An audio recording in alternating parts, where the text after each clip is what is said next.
This is Gwen Talks Radio, where intimate conversations reveal, heal, inspire, and entertain.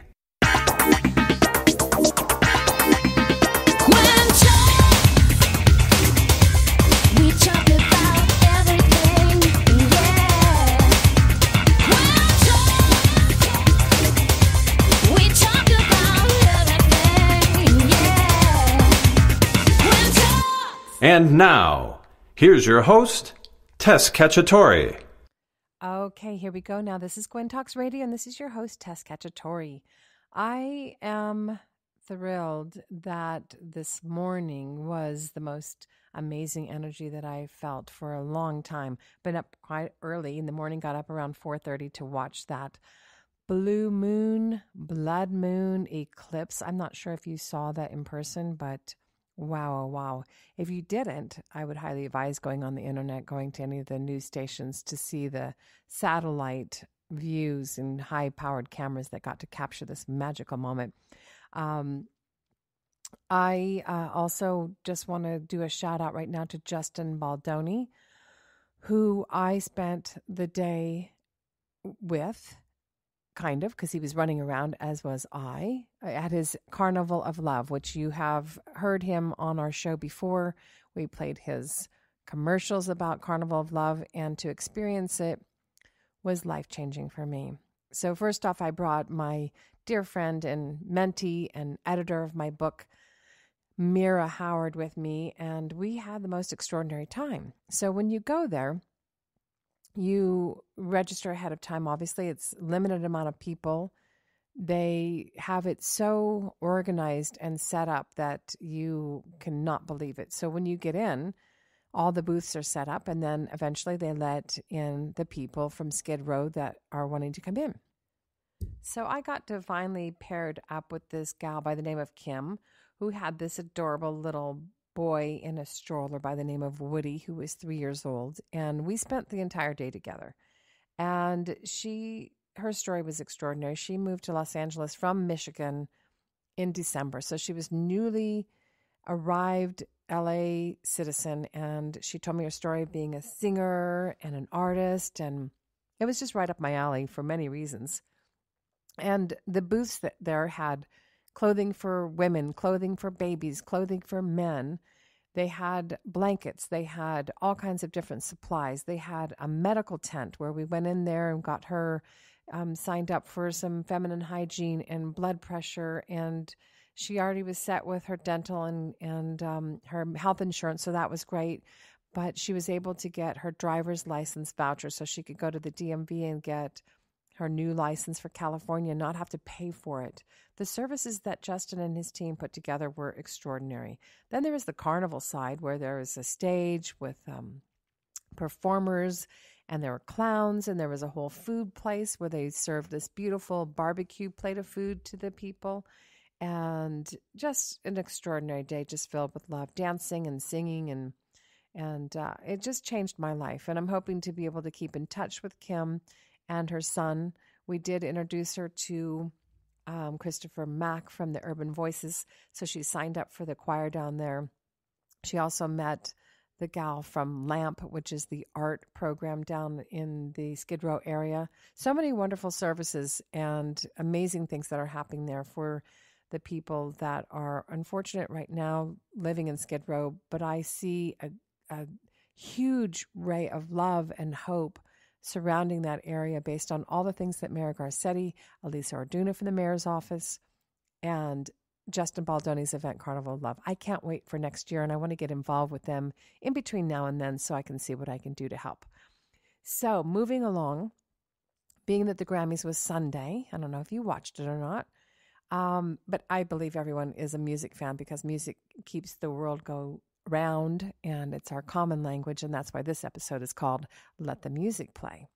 So I'm going to be taking a quick break here, and we're going to come back and talk to David Longoria, who's a dear friend, COO of Gwen, and he has his own track of everything amazing with regard to Grammy Award Winning music, producing, artist, trumpeter.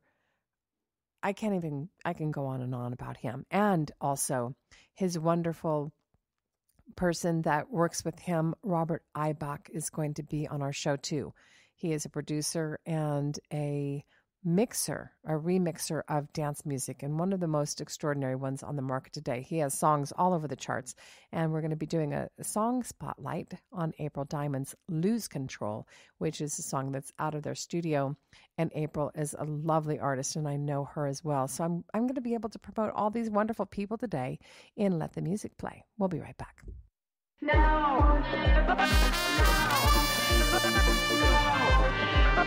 Check out the theme song from the feature film Bloodline, Now or Never, by David Longoria featuring April Diamond. The title song, Now or Never, is available on iTunes, Amazon, and other major music streaming outlets. By buying Now or Never, you will be supporting the campaign to help end the poaching of rhinos in Africa.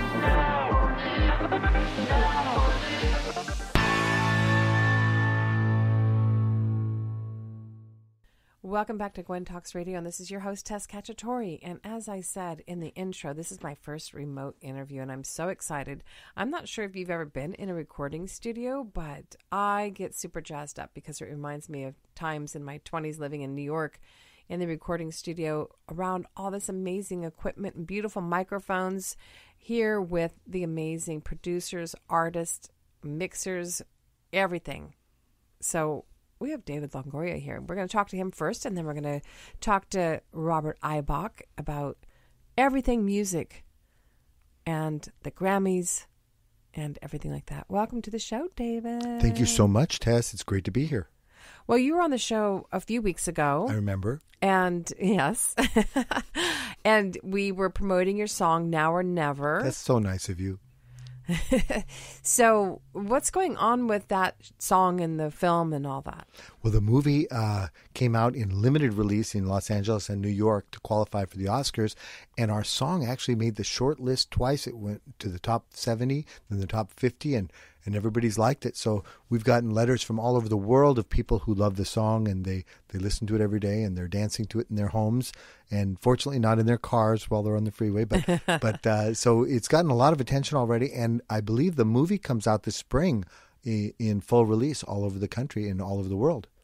It's so amazing, and congratulations to get that far down on the Oscar list. Thank because you. Now it's or a Never, first for me. Yeah. Well, Bloodline Now or Never is the story. And if you haven't listened to that episode yet, you should, because we have the director, writer, actor, producer from South Africa, and it's all about the poaching of rhinos. Yes. And it's a very indie film from another country, and to get that far down, it speaks volumes of your music and that song. Well, thank you so much. Yeah, we were kind of surprised because our movie was so small, but it shook up the whole film industry for a minute. So that's pretty exciting. I'm really excited because I get shaken up whenever I hear that song too.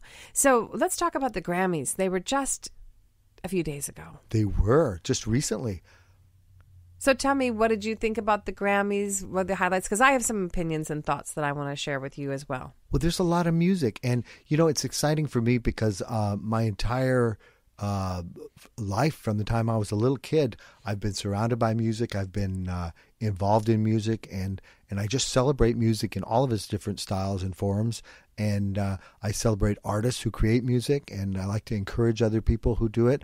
And, the music business is kind of funny because we're very competitive, but we're still, when we're at our best, we're being supportive of one another. And so the Grammys were kind of, they're always kind of fun because I get to support lots of artists who do different things and have different viewpoints, have different points of view when they write their songs. And for me, I just support it all. Well, I'm going to share with you what I loved about the show. I didn't like that it was in New York because it felt so far away. The energy of the Grammys and the awards season here in Los Angeles always gets me excited. I'm hoping that they alternate back and forth because I'm sure for the New Yorkers it's fun to be there. But one of my highlights, a few of my highlights, for me, Pink can do no wrong. Pink was fabulous on the show the other day. She really did a good job. She came, she surprised everybody because she dressed like a mom. And I think that was the point. But she, people relate to her, and it doesn't matter what color you are or whether you're a man or a woman. You're going to relate to these songs because they mean something, and they're so honest. I like that a lot about her. And her daughter was in the audience. They did a flash on her, and she's done a lot of promotion around that girl power, and that, of course, fits with the Gwen brand. And she did that. She did the very down-to-earth approach, like you said, like dressed like a mom. She was in blue jeans and a T-shirt and barefoot, rather than being the aerial artist, which is extraordinarily amazing, when she did the last award show with Bandaloop, which I actually had the pleasure of meeting and working with them in South Africa. They're an amazing dance troupe. My other favorites, I would have to say Logic. I love that movement. He's such a really down-to-earth guy. The anti-suicide movement that's going on. Yeah, and that's always been a subject that's very hard to put into a song without coming off corny. But, the fact that he put the suicide hotline number out there, it was a great idea. And he's made a platform out of something that we all are touched by.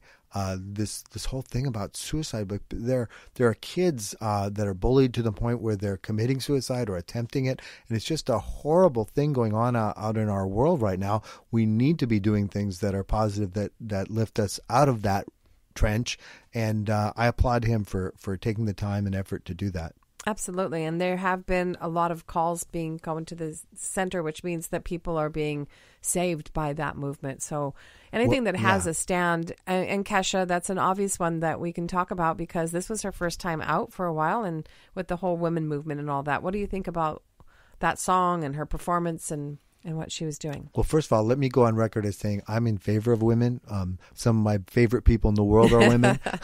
Your wife loves that too. Yes, and my mother was wonderful. I think that the fact that Kesha was able to express really well on stage her song that meant so much to her, and calling out the thing that's caused her so much turmoil and distress. And it's sort of cathartic for her, I'm sure.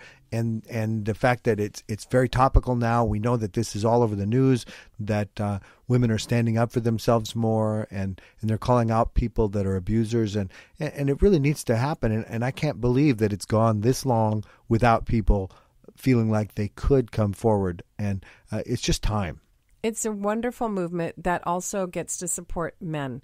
Because sometimes I think it's a little harder for a man to come forward and say, hey, I felt sexually harassed, because men are supposed to be strong and a different flavor of it all. So I think there's a great opportunity for men to come out and talk about it as well, because they have been either abused by other men or women as well. So absolutely. And one thing that's difficult right now, though, and this is sort of the difficulty of the pendulum swinging back and forth in our society, the things that become politically correct to do. And I know many people who have jumped on I've been harassed too. And then as you start hearing the stories, some of them are genuinely just terrible things people have gone through. And I so support the people who've been through anything that upsets them or affects their life adversely. But there's a whole lot of accusing nowadays too. And we have to be real careful so that we can discern between these things, so that it doesn't water down the real message. When somebody's been physically abused or mentally abused, it's entirely different than somebody being attracted to you and maybe hitting on you or asking for a date or something. Maybe we need to come to the place where we say, look, it's inappropriate in the workplace to date each other and stuff like that. But until we get to that place, it's difficult to know. For a lot of people, it's difficult for them to draw the line. Hey, this was appropriate and this was inappropriate, both as the perpetrator or the person who's maybe victimized by it. That is definitely something that we've been talking about on the show and behind the scenes as well, because there are some people that have gone out there and accused, and the men have come out and said, but I thought it was just a good date, and there's a very fine line of that. And I do believe that people that they need to be responsible for what they're accusing of, because it could ruin all the work that's been done for the people that have made that right. No, happen. You're absolutely right. And I think, every situation is a little bit different, and we can't paint everything with a broad brush. But at the same time, we have to create an atmosphere where somebody that feels victimized can come forward and talk to somebody about it. Maybe don't go to the media immediately and say, well, I think this person said the wrong thing to me when they were trying to awkwardly ask me on a date, or if it was genuinely something that made you a victim in some way or another, there should be some way in companies and to confront this head on. Somebody who's over you at your work, it's very difficult to confront it head on maybe, but we need to empower people, particularly women. We need to empower them to say, look, it's okay to say that's inappropriate to talk to me like that. Exactly, right on the point when it's happening. Right. So then it's clear. But if people solutions and procedures that need exactly. to be put in place. And if women don't feel empowered to be able to do that without fear that they'll lose their job or something adverse will happen, then they're going to keep quiet. But I'm in an industry, the entertainment industry, who I believe they've known all the way along. This person does that, and that person does that, and this casting couch works here and there. And when that's the case, all of us need to be taking a personal responsibility to call people out on it and say, look, wait a minute, this is inappropriate. And if you know somebody who's being victimized, who's afraid to say something, get with them and be their ally, be their advocate in some way. Well, I love that, and we're going to be definitely putting together some master classes and solutions and procedures through Gwen, so we'll keep everybody in line and in touch with what's going on. I'm going to switch gears a little bit here. This is heavy, huh? I know. Well, I thought maybe we should go to the playground. How about we go to the playground? We can't. It's too heavy. So I want to talk about two of your artists, yes. Talking about women empowerment. Yes. And I want to talk about your playground song. Yes, what a fun song. I have fun every time I do it. I know, Dallas Lovato. So talk about that song, where it's at, where we're going. We play it every single show. Well, thank you so much. Well, I did Robert Eibach, who's going to be on the show in a minute. Yes. And I did this album called The Journey, and it has all these instrumental songs on it, and they're taking the trumpet to new places with EDM, combining the soundscape of that. And we have this really fun, playful song called Playground. And I said, well, let's do something fresh with it. Let's create a single that we put a vocalist on. And I tried out several different vocalists. And then I finally realized, Robert and I were talking one day, and he said, well, what about, why don't we talk with Dallas? Dallas Lovato is and that's Demi's sister. It is. Yes. And Madison's sister and Diana's daughter. Yes. Anything else? And Batman's aunt. Okay, the dog, Batman. Anyway. Oh, yeah, that's Lola's boyfriend, your yes, dog. They're all connected in some way or another. But Dallas is a tremendously fun person, and she believes in unicorns and rainbows and cotton candy and everything fun. And I said, there's nobody more playground than Dallas. Yes. So I said, well, so I called Dallas and I said, hey, can you come sing on this? She goes, yeah, I would, except I'm in Dallas. The city Dallas? Yes, Dallas is in Dallas. So we had to wait till she came back. And I literally put it off for a month while we were waiting for her to come back. And I said, I tried all these different singers singing, and it just didn't have the magic. When she came to town and she sang on it, I said, this is the one. Robert and I knew instantly she was the person to sing Playground. So, and I came in the studio that night. You did. And she was singing part of, I saw part of the recording session. It was Wasn't so it fun? Amazing. She is a bubbly, vivacious, beautiful girl. In April too. Well, you know what? We were promoting a song of April's a couple years ago, and I said, you know what? We need to celebrate the whole month, not just one day when we release the song. So we're going to take the whole month of April, and there's 30 days of it. So I created a hashtag 30 Days of April. And every day we do something else fun. Every year we do that. And so this year she's going to be performing all around the country. She's going to be releasing some new videos, some new clips, some interviews with people, some lots of fun stuff. So watch for that. The hashtag 30 Days of April. That's going to be fun. Watch out for the Lose Control music video. It's out there Just now. So many things. Yeah, not watch out for it. Go watch it now. And we're going to be doing the We Are One concerts all over the country this year. Yes, it starts off in Ontario. Yes, but we're not telling anybody that yet. It's a big secret. Oh. So don't tell anybody. Don't tell all you anybody. people listening, don't tell anyone yet. Don't tell anyone. It's a secret. But you can find out about it on weareoneconcerts.org. That's Perfect. the official site, and we'll keep all the dates up there. Beautiful. Well, we're going to take a quick break and play a plug of your song. Awesome. We're going to do Playground next, and then we're going to bring back in Robert Eibach. We're not going to bring him back in. We're going to bring him in. We'll be right back. Hi, I'm David Longoria with my new song, Playground, featuring Dallas Lovato with me. Time to dance. Playground is available now on all digital music stores and streaming. David Longoria featuring Dallas Lovato. Playground.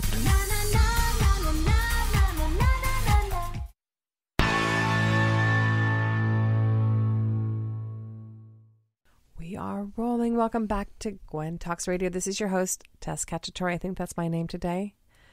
Yes. It's not my name. So you might wonder that the sound sounds different and better than the rest of the shows because we are in this amazing recording studio.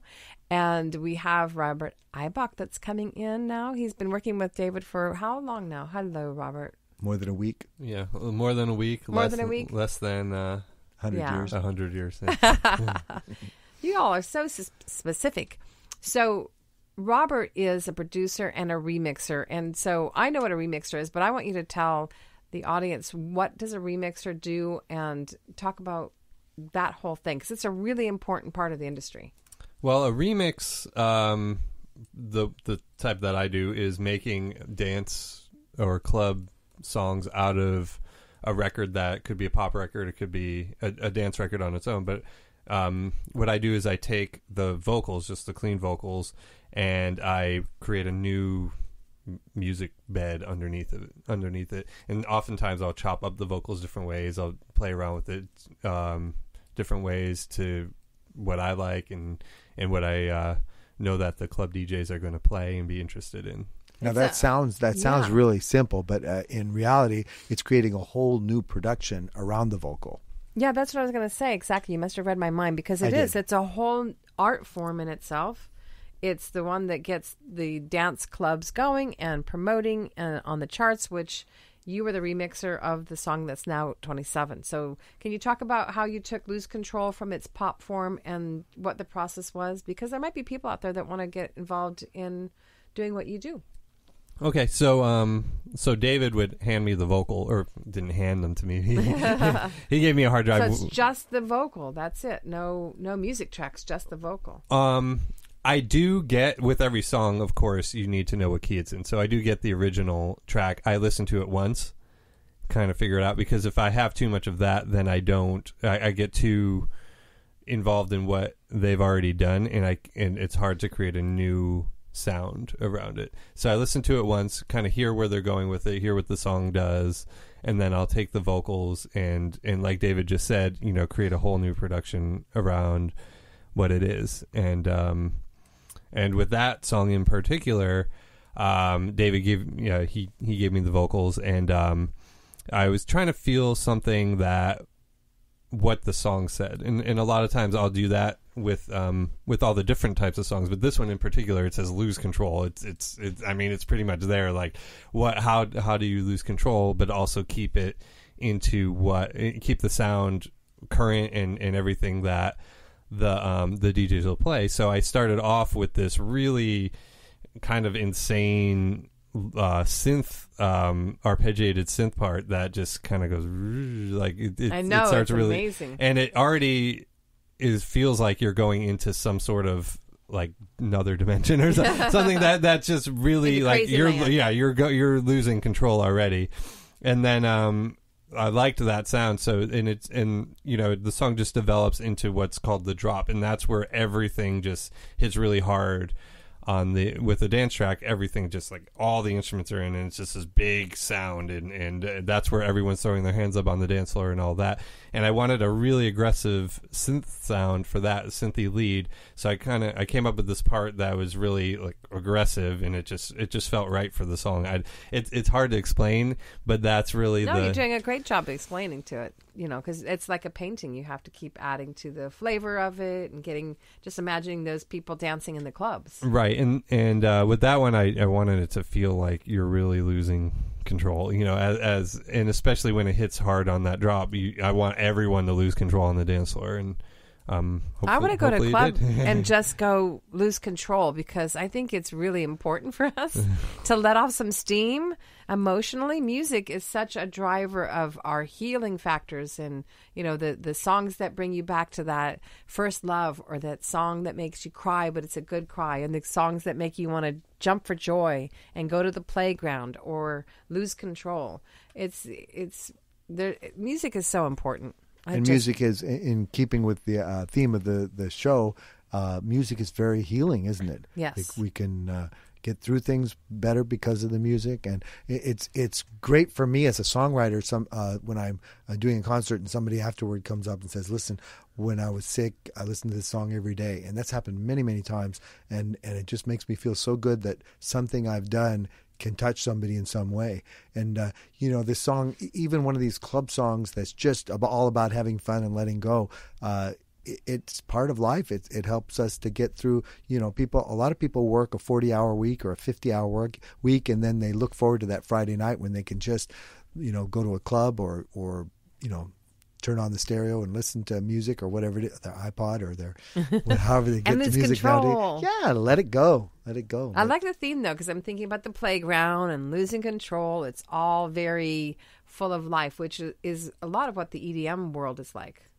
So talk about the EDM world. Well, to the point of what you were just saying too, the song "We Are One" is something. It tackles a heavy topic, but it also gives you that feeling where you're full of life and having fun. So there's ways that you can even talk about things that are really important to us today with music and incorporate having fun with it too.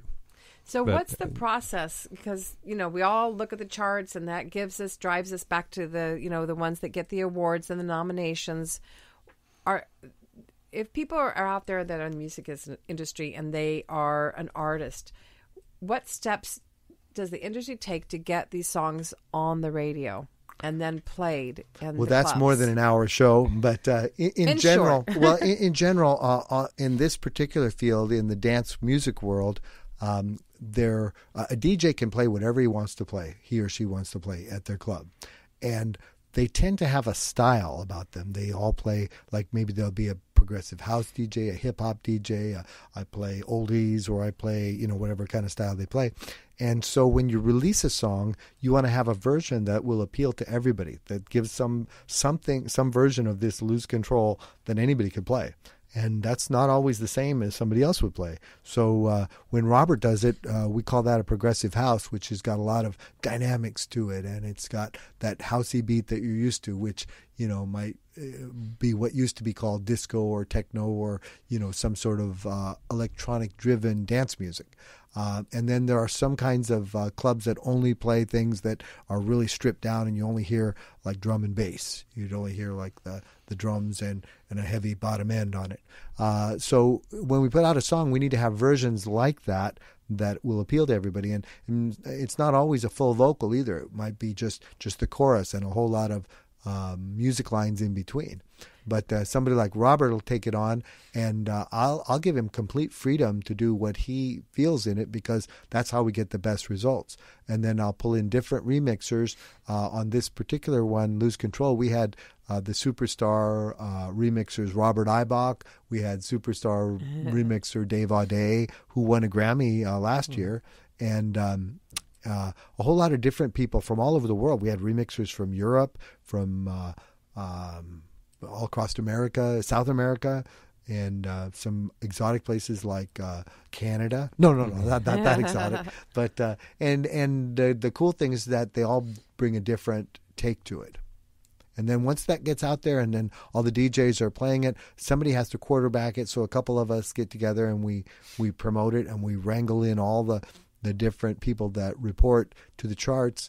And it's a tremendous amount of work on the back end to get this thing wrangled in, because otherwise, there are thousands of DJs that are playing that one song, Lose Control, this week. And you have to hit that pocket of whatever and do as many versions as you possibly can to get that interest. Now, you also did something very successful and unique in a way, is taking the sound of other songs and marrying that in. I have no idea what you're talking about. Oh, no. I think you're talking about Robert also has made a real art out of taking some of the other songs. He did a mashup of Selena Gomez and Marshmallow's song Wolves with Lose Control, and that has become a major club hit across America. And it's the combination of the two. And it was funny because it helped both record while we were out there, because there was a lot of enthusiasm about it. But he doesn't do it to particularly do anything other than to show what he does. But that's and an create artistic another art creation Yeah. expression. I wasn't Exactly. saying that's what I was trying to say. So I'm But the glad har- that you figured out what I was talking about. Yes.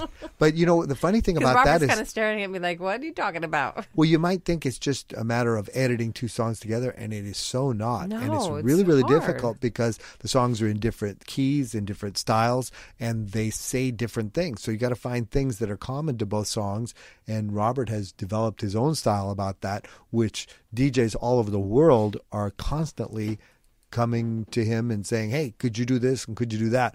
And some of them are just ridiculously hard, but he pulls it off anyway. Sure. So, well, you are here in the room, Robert, so you can speak for yourself. What would be the inspiration? How do you figure it out? Because to create that blank slate, to create your creative expression and your artistic expression, how do you come to the decision process of what songs you're using in the mashup? Mashups are really interesting because, first of all, you have to have two songs that are in the same key or similar keys that there'll be enough chords that'll work with both songs. But I like to take two songs that you wouldn't necessarily hear together and put them together, or sometimes they're both really popular at the time, and it'd be cool to match those two up because people already know the songs, and it's fun to hear like two different vocalists going in and out with each other. The one that you all were talking about, the Selena Gomez and April one specifically, was really interesting because I had done an individual remix for both songs. So I did one like we talked about, the April one, and then I also did a remix of Selena Gomez in the Marshmallow song Wolves. And I said, it'd be kind of interesting to see what these two would sound like together.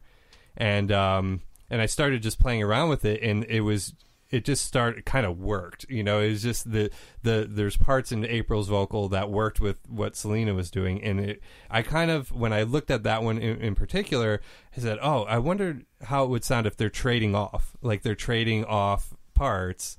And you could hear in this kind of in the after the first drop in called the second verse section, where I have Selena and then April picks it up. Like it's just this, like they're trading off each other, and it just kind of developed from there. It's there's no real. I'd like to say there's a formula to it, but there really isn't. It's just a matter of letting yourself go and losing control at the wolves. board with the wolves. Well, I'm always in awe of musicians because I've been in the music industry a long time, but I don't play instruments. So I bow to both of you. Do you have any other things that you want to promote, either of you, before we play Lose Control? Because I think our audience is ready to have a lose control situation. Anything else you want to talk about before we play the song? Well, I thought it was interesting when he was talking about the remixes, because remixes have become so popular in the music world that Spotify just now created a whole new area where they can credit remixers for their own take on different songs. So they become actually as an artist. So there's a whole new recognition for that kind of an art form as well. And it's kind of a throwback, too, to when the DJs that were really good at turntablism would put 2 or 3 vinyl records on the turntables, and you might hear like one of those Michael Jackson classics, like "Want to Be Starting Something." And it was this guy back in New York City when I was a teenager, just starting in dance music, Scotty Blackwell, who used to have 3 turntables going, and he'd have the same song going on all 3 turntables, but at different places in the song. So he'd switch back and forth between them. So Michael was doing a duet with himself. And this guy was so good. He was like a percussionist, the way that he played the vocals. And I just stood there in awe of what this DJ was able to do that I wish percussionists could do sometimes. Yeah. So, but Robert kind of has picked that up. And he has taken that torch to new places, and some of the other big remixers that are really great at it. Tiesto is known for doing stuff like this, and Zed, of course, and Robert Eibach and Dave Audet, and some of these guys have done some remarkable musical things with it. I love that. So where would people be able to find you and listen to your music? Mostly at my house. Swing by on Thursdays. I'm at the house. Oh my gosh! And he makes a really amazing lasagna. I do make a lasagna. Either vegetarian or meat. Yeah, either way. I had the pleasure to get some of his lasagna around the holidays, and I'm still dreaming about it. So stop on by David's house. Oh no, don't stop by my house, but you can look us up, davidlongoria.com. Or where else? RobertEibach.com too, isn't that right? Yes, I was going to ask Robert. We're at Robert Eibach, and it's EIBACH.com. Robert. Exactly. Yep. Yes, perfect. And follow us. Can you follow us? Can you have people follow us? Well, Tell them to follow us around because I drive a black car. Just follow us on the Twitter and the Instagram, on the Twitter and FaceTube. The Instagram and the FaceTube. All those. All those. Well, please share, get on board with the We Are One train. And we're going to play Lose Control right now because I'm about ready to lose control. I'm going to get up and dance. You better tell people to fasten their seatbelts, though. Fasten your seatbelts because Robert put some crazy stuff in there. All right, we'll be right back. Lose control. Lose control. Lose control.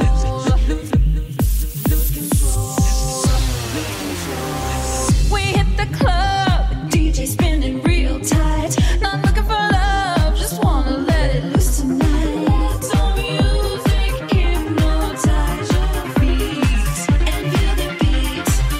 Take my hand, lead me to the floor. Wanna dance till I can't dance no more. When you feel that rhythm pounding in your soul, lose control, lose control. Lose control, lose control, lose control, lose control, lose control, lose control, lose control.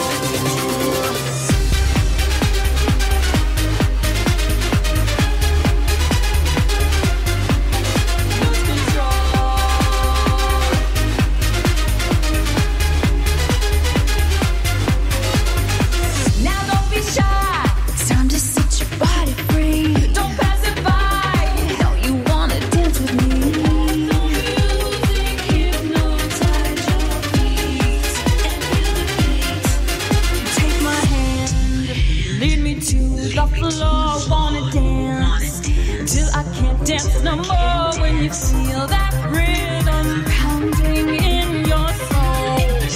Lose control, lose control, lose control, lose control, lose control, lose control, lose control, lose control, lose control.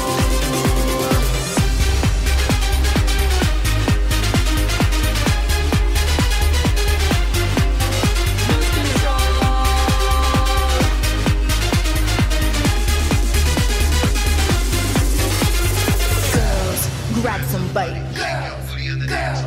Girls, grab some bite. Girls, grab some bite. Girls, grab some bite. Shake your booty on the dance floor.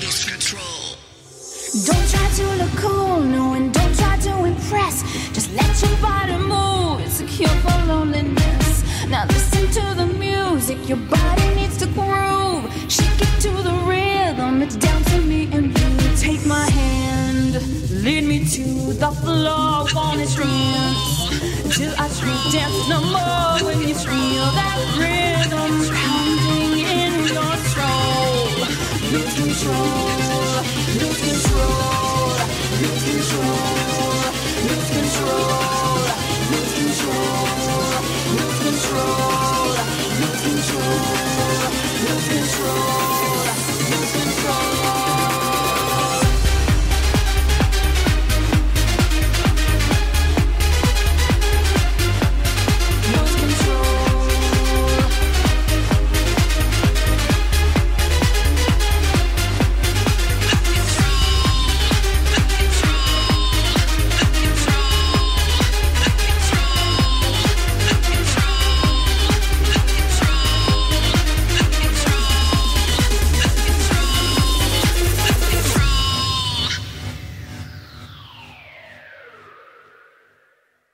don't know about you, but I'm ready to go to the dance club and lose control. Thank you once again to David Longoria and Robert Eibach.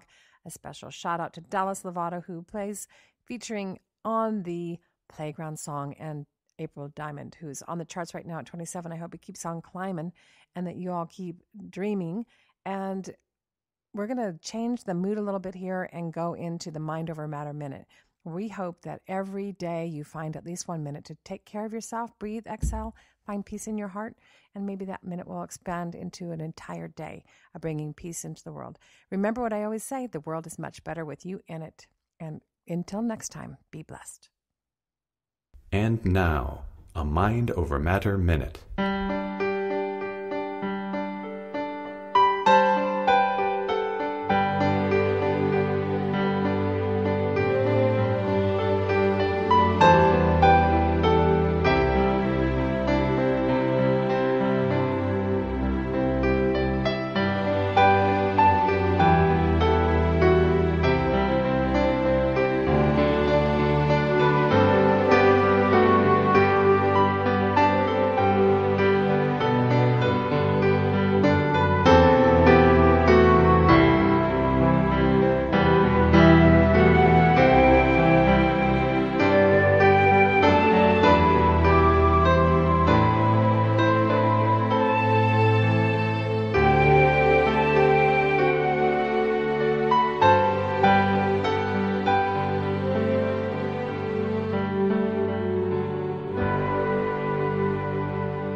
Thank you for listening.